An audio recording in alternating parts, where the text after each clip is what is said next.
Ang tahimik na tagumpay ng Pilipinas, isang kuwentong higit sa inaasahan. Pinagtutuunan ngayon ng pansin ng mga eksperto sa ekonomiya sa buong mundo.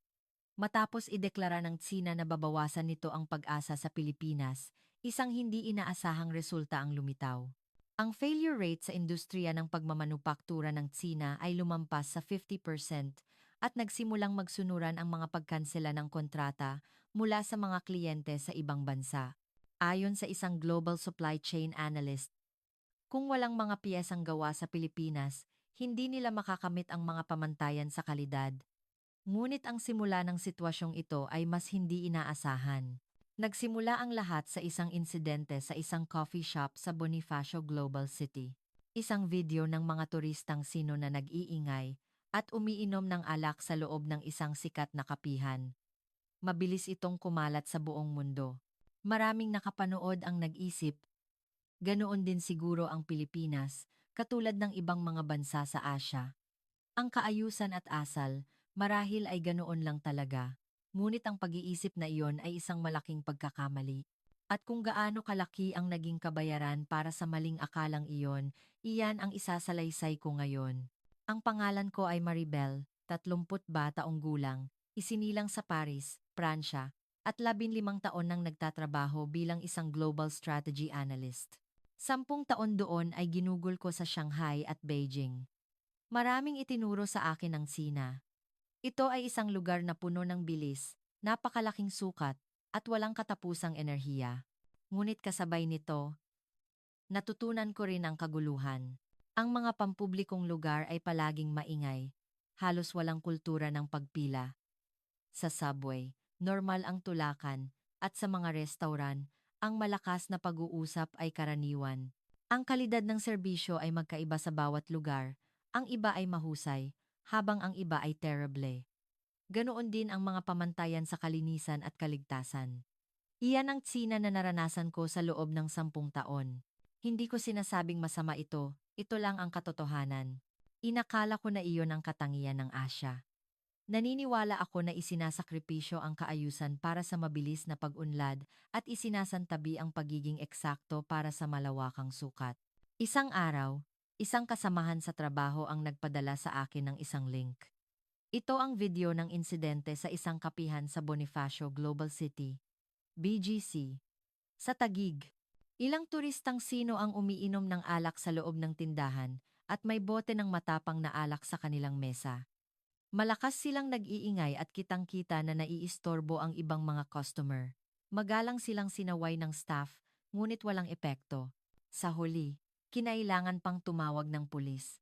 Mabilis na kumalat ang video sa social media ng Tsina at maging sa mga online community sa Pilipinas.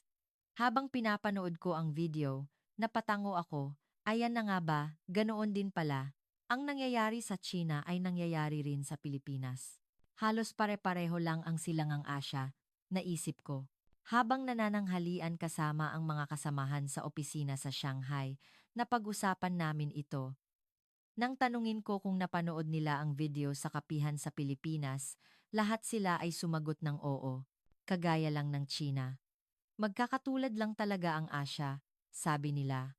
Ang aming konklusyon ay mabilis nga ang pag-unlad, ngunit kulang pa rin sa pampublikong kaayusan. Noong panahong iyon, halos wala akong alam tungkol sa Pilipinas. Ang alam ko lang ay sikat ang kanilang mga beach, may mga magagaling silang manggagawa sa ibang bansa, OFWs, at isa sila sa mga pangunahing lokasyon para sa pag-assemble ng mga semiconductor. Para sa akin, ang Pilipinas ay isang maliit at medyo magulong bansa, isang bansang naiipit sa pagitan ng China at Amerika. May kaunting teknolohiya, ngunit maliit ang sakop. Ganoon lang ang pagkakakilala ko. Ngunit, isang linggo pagkatapos noon, biglang tumawag ang head office. Isang business trip papuntang Pilipinas. Mayroon daw isang pulong na inayo sa isang partner company sa Maynila. Sa totoo lang, nag-aalangan ako. Tambak ang trabaho ko sa Tsina, at bakit sa Pilipinas pa? Dahil sa insidente sa kapihan, hindi maganda ang impression ko. Siguradong maingay at magulo doon, katulad ng Tsina. Walang kaayusan. Iyon ang mga pag-aakala sa isip ko. ngunit hindi ko matatanggihan ang utos. Nag-empake ako at sumakay ng eroplano mula Shanghai papuntang Maynila. Mga 3 oras lang ang biyahe, ngunit hindi ko akalain na ang maikling paglipad na iyon ay babago sa buong pananaw ko sa buhay. Lumapag ang eroplano sa Ninoy Aquino International Airport, Naya, bandang 2:00 ng hapon. Kinuha ko ang aking bagahe, at pagtapak ko pa lang sa loob ng airport naranasan ko ang unang pagkabigla. Katahimikan. Ibang-iba ito sa mga airport sa China. Ang airport sa Shanghai ay palaging puno ng ingay. Malalakas na tawag sa telepono, mga batang nagtatakbuhan at nagsisigawan, at maingay na mga anunsyo. Ngunit ang Naya ay tahimik. Ang mga tao ay maayos na kumikilos. May mahabang pila sa immigration, ngunit lahat ay tahimik na naghihintay. Walang sumisingit, walang nanunulak. Tahimik at kalmado silang naghihintay sa kanilang pagkakataon. Namangha ako sa tanawin. Totoo ba ito? Isang airport sa Asia. Maging sa baggage claim carousel, may kaayusan. Ang mga tao ay nakatayo ng may distansya, at kapag dumating ang kanilang bagahe, tahimik nila itong kinukuha. Walang nagtutulakan, walang sumisigaw. Ang mga staff sa airport ay magiliw na nagtuturo ng direksyon, at mahusay mag-Ingles. Sumakay ako ng taxi patungo sa aking hotel sa BGC. Kahit sa loob ng taxi, may isa pang sorpresa. Tahimik ang driver. Sa Tsina, karamihan sa mga taxi driver ay palaging nakikipag-usap o may kausap sa telepono. Ngunit iba ang driver na ito. Magalang siyang nagsasalita tungkol lamang sa mga kinakailangan at hindi nagpatugtog ng radyo ng walang pahintulot. Tahimik at ligtas siyang nagmaneho. Ang tanawin ng Metro Manila mula sa bintana ng sasakyan ay kahanga-hanga rin. Malinis ang mga kalsada, malinaw ang mga linya, at lahat ay sumusunod sa mga ilaw trapiko. Sa Tsina, maraming sasakyan ang umaarangkada bago pa magberde ang ilaw, ngunit dito, lahat ay eksaktong sumusunod. Maging ang mga pedestrian ay sa tamang tawiran lamang tumatawid. Nakarating ako sa hotel bandang 3:30 ng hapon. Ang staff sa check-in ay bihasa sa Ingles. Laging nakangiti, malinaw ang mga paliwanag, at mabilis at tumpak ang proseso. Sa mga hotel sa Tsina, inaabot ng 30 minuto ang check-in, ngunit dito, wala pang 5 minuto. Pagpasok ko sa kwarto at habang inaayos ang aking mga gamit, napaisip ako. Mayroong mali. Sobrang iba ito sa inaasahan ko. Dahil sa video sa kapihan, inakala kong magulo rin ang Pilipinas tulad ng Tsina, ngunit ang lahat ng nakita ko ay kabaligtaran. Katahimikan, kaayusan, pagiging eksakto. Iyan ang Pilipinas na naranasan ko sa loob lamang ng 3 oras. Naligo ako at nagbihis. Mayroon akong hapunan kasama ang isang kinatawan mula sa partner company bandang 7:00 ng gabi. Magkikita kami sa isang fine dining na restaurant na naghahain ng mga pagkaing Filipino malapit sa hotel. Lumabas ako ng hotel bandang 6:00. Habang naglalakad sa mga kalsada ng BGC, mas marami pa akong naobserbahan. Ang mga kalye ay sobrang linis. Halos walang basura, walang upos ng sigarilyo. Sa mga malalaking lungsod sa Tsina, normal na makakita ng kalat sa daan. Ang mga tao ay maayos manamit, at kahit mabilis maglakad, hindi sila mukhang nagmamadali. Tila episyente silang gumagalaw patungo sa kanilang destinasyon. Nang mapadaan ako sa isang pasukan ng MRT station, muli akong namangha sa mga taong paakyat sa hagdanan. Ang subway sa Tsina ay laging siksikan at maingay. Nagtutulakan, nagsisigawan, at nagmamadali ang mga tao. Tahimik silang umaakyat, at natural na naghihiwalay ang mga taong naglalakad sa kaliwa at nakatayo sa kanan sa escalator. Pagdating ko sa restaurant, nandoon na ang kinatawan ng aming partner company. Siya si G. Juan Santos, isang lalaki na nasa kalagitnaan ng kanyang 40s, nakasuot ng business suit, at magalang kumilos. Matapos naming magkamayan at umupo, tumatak sa isip ko ang kanyang unang sinabi. Maraming salamat po sa pagdayo ninyo mula sa malayo. Sana po ay naging maayos ang inyong biyahe. Isang simpleng pagbati, ngunit ramdam ko ang sinseridad. Sa mga business meeting sa Tsina, karaniwan ay diretso agad sa usapan, ngunit dito, iba. Nagsimula ito sa isang salitang nagpapakita ng pagmamalasakit sa kapwa. Habang kumakain, nagkaroon kami ng magaan na pag-uusap. Si G.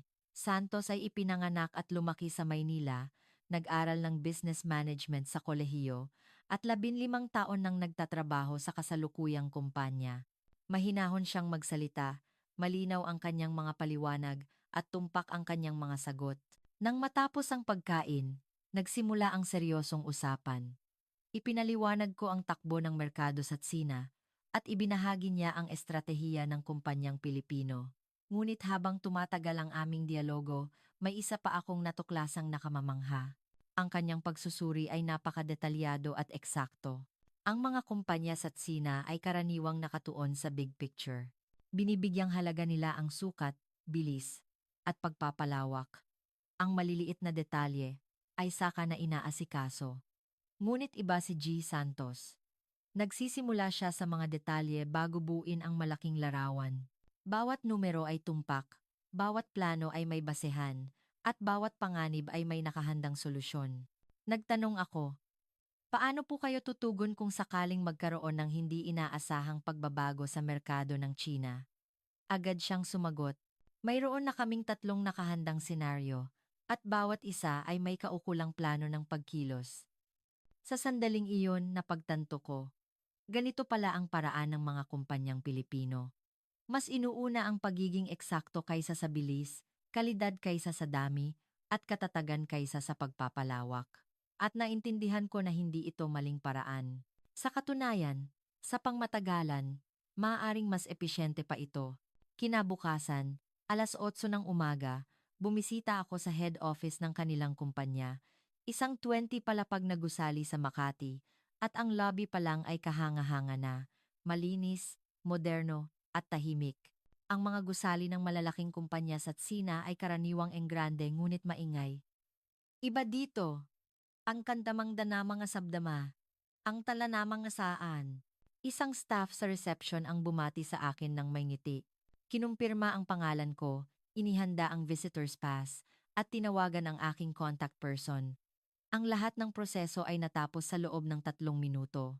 Sa Tsina, aabutin ito ng 10 minuto. Sa loob ng conference room, 5 katao na ang nakaupo. Kasama si G. Santos, naroon ang pinuno ng technical team, marketing director, finance officer, at ang CEO. Lahat sila ay nakasuot ng formal na kasuotan at may laptop at mga dokumento sa kanilang harapan. Nagsimula ang pulong ng eksaktong 9:00.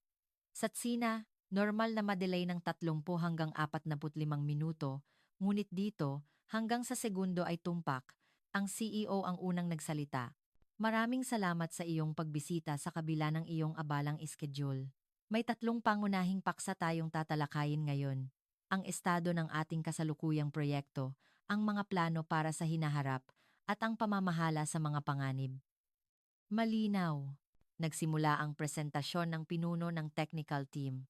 Ito ay tungkol sa isang produktong kasalukuyang dinedevelop. At ito ay sobrang detalyado. Bawat espesipikasyon ay nakasulat, ang mga resulta ng pagsubok ay nasa anyo ng mga graph. At ang mga pamantayan sa kalidad ay inihambing sa mga internasyonal na pamantayan. Ang mga presentasyon sa Tsina ay karaniwang nakasentro sa bisyon. Ipinapakita ang malaking larawan, nangangako ng magandang hinaharap, at binibigyang diin ang potensyal. Ngunit dito, kabaligtaran.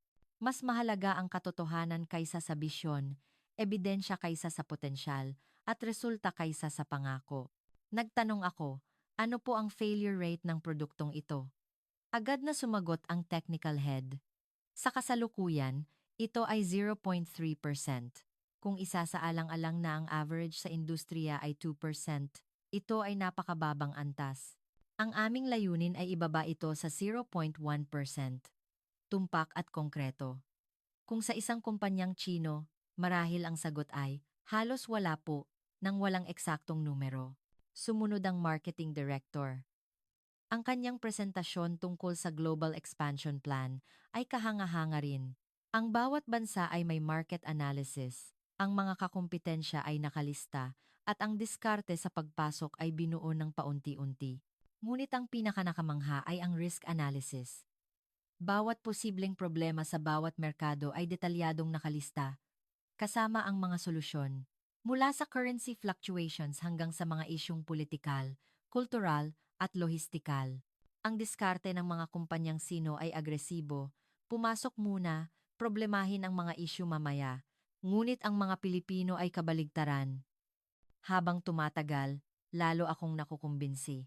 Ang lakas ng mga kumpanyang Pilipino ay hindi ang bilis, kundi ang pagiging eksakto. Hindi ang dami, kundi ang kalidad. Hindi ang pagpapalawak, kundi ang katatagan. Pagkatapos ng tanghalian, bumisita kami sa kanilang pabrika sa Laguna. Ang unang impresyon ko pagdating, kalinisan. Sa Tsina, ito ay formalidad lamang.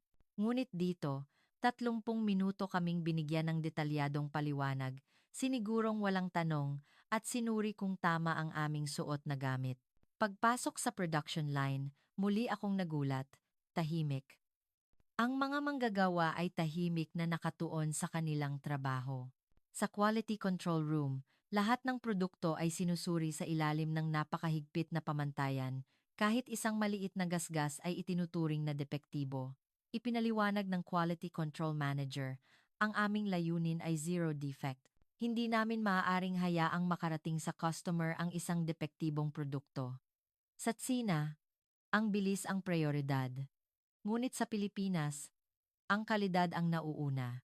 Pagbalik ko sa hotel, pinagsama-sama ko ang lahat ng aking nakita. Isinulat ko sa aking ulat, ang kompetitibong bentahe ng mga kumpanyang Pilipino ay hindi nakasalalay sa bilis, kundi sa pagiging eksakto. Kung ang Tsina ay nangingibabaw sa dami, ang Pilipinas ay kumukumbinsi sa pamamagitan ng kalidad. Sa maikling panahon, maaaring mukhang pabor ito sa Tsina, ngunit sa pangmatagalan, mas sustainable ang paraan ng Pilipinas. Hindi ko akalain na ang obserbasyong iyon ay magiging isang tumpak na hula. Mula sa sandaling minaliit ng Tsina ang Pilipinas, doon nagsimulang gumuho ang lahat. Isang buwan matapos akong bumalik sa Shanghai, naglabas ng malaking anunsyo ang gobyerno ng Tsina, babawasan ang pag-asa sa mga dayuhang bansa para sa mga pangunahing industriya. Maglalayon silang maging self-sufficient, lalo na sa mga larangan ng semiconductor, baterya, at precision parts. Kinabahan ako. Posible kaya ito? Naisip ko. Sa kalidad na nakita ko sa pabrika sa Pilipinas, tila imposibleng maabot iyon ng Tsina sa maikling panahon, ngunit ang mga tao sa paligid ko ay positibo. Tingnan mo ang bilis ng Tsina. Madali nating mahahabol ang Pilipinas. Sa isang pulong sa aming kumpanya, sinabi ng aming strategy head, plano nating bawasan ng 50% ang ating pag-asa sa mga piyesang gawa sa Pilipinas. Mabilis ang paglago ng ating mga lokal na supplier at mas mura pa. Nagtaas ako ng kamay at nagtanong, kumusta po ang kalidad? Kapantay ba ng mga piyesang galing sa Pilipinas? Buong kumpiyansa siyang sumagot, halos kapantay na. May kaunting pagkakaiba, ngunit mabilis itong bumubuti. Sa loob ng isang taon, malalampasan natin sila. Tumango ako, ngunit sa loob-loob ko, nagdududa ako. Ang imahe ng quality control system sa Pilipinas at ang 0.3% failure rate ay hindi maalis sa isip ko. 2 buwan pagkatapos, lumitaw ang mga unang senyales.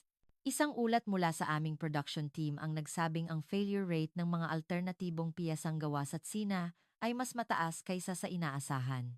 Ang mga piyesang galing sa Pilipinas ay may failure rate na mas mababa sa 0.5%, habang ang gawa sa Tsina ay lumampas sa 10%. Maliit na porsyento lang iyan sa papel, ngunit malaki ang epekto sa katotohanan, paliwanag ng production head. Dahil sa mataas na failure rate, dumami ang rework, naantala ang mga delivery, at tumaas ang reklamo ng mga customer. Sinubukan itong ipagtanggol ng strategy head, ngunit hindi bumuti ang sitwasyon. Sa loob ng 3, 4 na buwan, nanatiling mataas ang failure rate. Dumami ang mga problema, mga naantalang paghahatid, hindi tugmang mga espesipikasyon, at mga bagsak na pagsubok. Nagsimulang magreklamo ang aming mga kliyente mula sa ibang bansa. Isang kumpanya ng sasakyan mula sa Europa ang nagpadala ng isang matinding email. Kung magpapatuloy ang ganitong kalidad, mapipilitan kaming pag-aralang muli ang ating kontrata. Pinag-iisipan na naming bumalik sa paggamit ng mga piyesang galing sa Pilipinas. Napabuntong hininga ako. Ito na nga ang inaasahan ko. Ang tiwalang binuo ng mga kumpanyang Pilipino ay hindi nakuha sa isang gabi. Ito ay resulta ng dekada ng pagpapanatili ng kalidad, pagtupad sa mga pangako, at paglutas ng mga problema. Imposibleng gayahin iyon ng Tsina sa loob lamang ng ilang buwan. Nagsimulang magbago ang kapaligiran sa opisina. Ang dating optimismo ay napalitan ng pagkabalisa. 5 buwan ang lumipas. Isang emergency meeting ang ipinatawag. Sabi ng CEO, kailangan nating pag-aralang muli ang ating estratehiya. Ang planong bawasan ang pag-asa sa Pilipinas ay naglalagay sa ating kumpanya sa panganib. Nang makita ko ang mukha ng aking mga kasamahan, napagtanto ko, ang kabayaran para sa pagmamaliit ng Tsina sa Pilipinas ay nagsimula na. Naalala ko ang sinabi ng CEO ng partner company sa Pilipinas. Ang aming lakas ay nasa teknolohiyang hindi kayang palitan. Noon, akala ko ay pagmamayabang lang iyon. Ngayon, alam kong isa itong tumpak na pagtatasa. 6 na buwan ang nakalipas, lalong lumala ang sitwasyon. Hindi lang sa aming kumpanya, kundi sa buong industriya ng pagmamanupaktura sa Tsina. Ang mga pagtatangkang palitan ang mga pangunahing piyesang galing sa Pilipinas ay sunod-sunod na nabigo. Sa isang dipormal na pagpupulong ng mga ehekutibo sa industriya, lahat ay may iisang hinaing. Isang vice-presidente ng isang electronics company ang nagsabi. Pinalitan namin ang display panels mula Pilipinas ng gawa sa Tsina, ngunit hindi maabot ang tamang color accuracy. Nagsimula ng magkansela ng order ang aming mga kliyente sa Europa. Isang ehekutibo mula sa automotive parts company ang napabuntong hininga. Pinalitan namin ang battery management system pero hindi pumasa sa stability tests. Kinansela ng isang German car manufacturer ang kontrata. Ang 10 taong relasyon, gumuho sa isang iglap. Lahat sila ay nagkamali sa iisang bagay. Minaliit nila ang kakayahan ng teknolohiyang Pilipino. Naniniwala silang kung mayroon kang sukat at bilis, susunod na lang ang kalidad. Ngunit hindi ganoon kasimple ang katotohanan. Isang linggo pagkatapos, isang malaking kumpanya ng telekomunikasyon sa Tsina ang nag-anunsyo na tuluyan na nilang itinigil ang paggamit ng mga piyesang galing sa Pilipinas at pinalitan lahat ng gawa sa Tsina. Ibinandera ito ng media bilang isang tagumpay ng pagsasarili. Ngunit isang kasamahan ko ang bumulong. Ang kumpanyang iyan ay nawalan na ng 2 malaking proyekto sa Europa dahil sa mga isyu sa kalidad. Ang anunsyong iyon ay isang paraan lang para magmukhang tagumpay ang isang kabiguan. Doon ko naintindihan. Tinalikuran ng Tsina ang katotohanan. Itinatago ang mga problema, tinatabunan ang mga kabiguan, at nagkukunwaring matagumpay. At lalo lang nitong pinalala ang sitwasyon. Makalipas ang 2 buwan, muli akong ipinadala sa Pilipinas para sa isang emergency meeting. Ang mga isyu sa kalidad mula sa panig ng Tsina ay nagdulot ng pagkaantala sa aming proyekto. Paglapag ko sa NAIA, iba na ang pakiramdam. Kung ang una kong pagbisita ay puno ng pag-aalinlangan, ngayon ay may kasamang kapanatagan.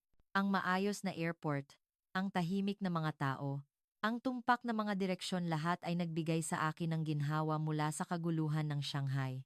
Sinalubong ako ni G. Santos. Magalang pa rin siya, ngunit may bahid ng pag-aalala sa kanyang mukha. Marie, sabi niya, prangkahan na tayo. Nag-aalala kami sa mga balitang naririnig namin mula sa Tsina. Maraming kumpanya ang sumusubok palitan ang mga piyesang galing sa Pilipinas at nagkakaroon ng mga problema sa kalidad. Inamin ko ito. Tama po kayo. Masyadong mababa ang antas ng teknolohiya ng aming mga lokal na supplier at kulang sila sa kalidad at katatagan. Tumango si G. Santos. Gaya ng inaasahan namin, ang kalidad ay hindi nabubuo sa isang gabi. Ito ay nangangailangan ng dekada ng kaalaman, mahigpit na pamantayan, at patuloy na pagpapabuti. Mabilis ang pag-unlad ng Tsina, ngunit sa aspeto ng kalidad, kailangan pa nila ng panahon. Tinanong ko, ano po ang pananaw ng mga kumpanyang Pilipino sa sitwasyong ito? Parehong pag-aalala at oportunidad, sagot niya. Pag-aalala, dahil kung maraming kumpanya sa Tsina ang magkakaproblema, maaaring maapektuhan ang buong supply chain. Ngunit oportunidad din dahil muling nabibigyang halaga ang importansya ng kalidad at ang halaga ng mga produktong Pilipino ay muling kinikilala. Sa mga sumunod na buwan, ang sitwasyon ay tulad ng isang domino effect. Ang mga kumpanyang sino na nagtangkang palitan ang mga piyesang galing sa Pilipinas ay sunod-sunod na bumagsak, nawalan ng mga kontrata sa ibang bansa, at bumaba ang kanilang market share. Sa kabilang banda, ang demand para sa mga produktong Pilipino ay sumiklab. Ang mga kumpanyang Pilipino, na tahimik na nagpapatuloy sa pagpapabuti ng kanilang teknolohiya, ay biglang natagpuan ang kanilang sarili sa isang posisyon ng kapangyarihan. Ang aming kumpanya, sa huli, ay napilitang bumalik at makiusap para sa isang bagong kontrata. Marie, sabi ng CEO ko, kailangan mong bumalik sa Pilipinas. Makipag-ayos ka para sa isang pangmatagalang kontrata. Isang taon na ang nakalipas, inakala namin kami ang may hawak ng kapangyarihan. Sa aking ikatlong pagbisita, sa meeting room, mas marami ng opisyal ng kumpanyang Pilipino ang naroon, kasama na ang kanilang legal team. Malinaw ang kanilang mga kondisyon, isang minimum na 5 taong kontrata, may parusa para sa maagang pagwawakas, at higit sa lahat, isang garantiya na hindi na muling lilipat sa mga piyesang gawa sa Tsina dahil sa mga dahilang politikal. Walang pag-aalinlangan, tinanggap ko. Naiintindihan namin, sabi ng CEO nila. Isang taon na ang nakalipas, nang iwan kami ng maraming kumpanyang sino, kami ay nasaktan. Ang tiwala, kapag nasira, ay mahirap nang ibalik. Ito na ang inyong huling pagkakataon. Habang kumakain kami ng tanghalian, idinagdag ng kanilang technical head, pinalawak namin ang aming kapasidad ng 30%, nagdevelop ng bagong teknolohiya, at mas pinataas ang aming mga pamantayan sa kalidad. Namangha ako. Habang ang Tsina ay nagpupumilit na humabol, ang Pilipinas ay lalo pang lumayo. Pag-uwi ko, isinulat ko sa aking personal na tala, ang tahimik na tagumpay ng Pilipinas. Hindi sila sumigaw o nagyabang. Hindi sila gumanti sa mga pang-iinsulto. Tahimik lang nilang ginawa ang kanilang trabaho. Pinataas ang kalidad, nagdevelop ng teknolohiya, at pinasaya ang kanilang mga kliyente. At sa paglipas ng panahon, lumabas ang katotohanan. Ang Pilipinas ay hindi kayang palitan. Sa mga sumunod na buwan, napilitan ang gobyerno ng Tsina na baguhin ang kanilang polisiya. Tinawag nila itong isang strategic partnership sa Pilipinas, isang paraan upang iligtas ang kanilang mukha habang lihim na bumabalik sa pag-asa sa teknolohiyang Pilipino. 2 taon matapos ang lahat, bumisita ako sa Pilipinas, hindi para sa trabaho, kundi para sa isang personal na paglalakbay. Habang nakaupo sa isang kapihan sa BGC marahil ay sa parehong lugar kung saan nagsimula ang lahat, binalikan ko ang aking mga tala. 2 taon na ang nakalipas, minaliit ko ang Pilipinas. At hindi lang ako ang nagkamali. Ang buong China ay nagkamali. Akala namin, dahil maliit at tahimik ang Pilipinas, madali itong palitan. Ngunit kami ang nagkamali. Ang tahimik na tagumpay ng Pilipinas ay isang digmaang walang putukan. Isang digmaang ipinanalo hindi sa pamamagitan ng armas, kundi sa kalidad, hindi sa pananakot, kundi sa tiwala, hindi sa pamimilit, kundi sa pangungumbinsi. At nanalo ang Pilipinas. Tahimik, tiyak, at walang pag-aalinlangan. Pinatunayan ng Pilipinas sa mundo na hindi kailangang maging malaki para maging mahusay, hindi kailangang maging maingay para maging makapangyarihan, at hindi kailangang maging mabilis para manalo. Ang pagmamaliit ng Tsina sa Pilipinas ay naging isang pagkakataon para sa mga Pilipino. Habang nagkakamali ang kanilang katunggali, lalo silang lumakas. Habang sila ay pinupuna, lalo nilang pinataas ang kanilang kalidad. Habang sila ay hinahamon, lalo nilang pinatibay ang kanilang posisyon. Iyon ang tunay na tahimik na tagumpay. Ngayon, kapag may sinusuri, pinipili, o hinuhusgahan akong anuman, tinatanong ko ang aking sarili, ano kaya ang gagawin ng mga Pilipino? At ang pamantayang iyon ang humuhubog sa akin upang maging isang mas mahusay na propesyonal. Nasaksihan ko ang tahimik na tagumpay ng Pilipinas, at ang karanasang iyon ay nagbago sa aking buhay magpakailanman. Ang bansang ito tahimik ngunit makapangyarihan, Maliit ngunit dakila ay nagpakita sa akin ng tunay na kahulugan ng kahusayan.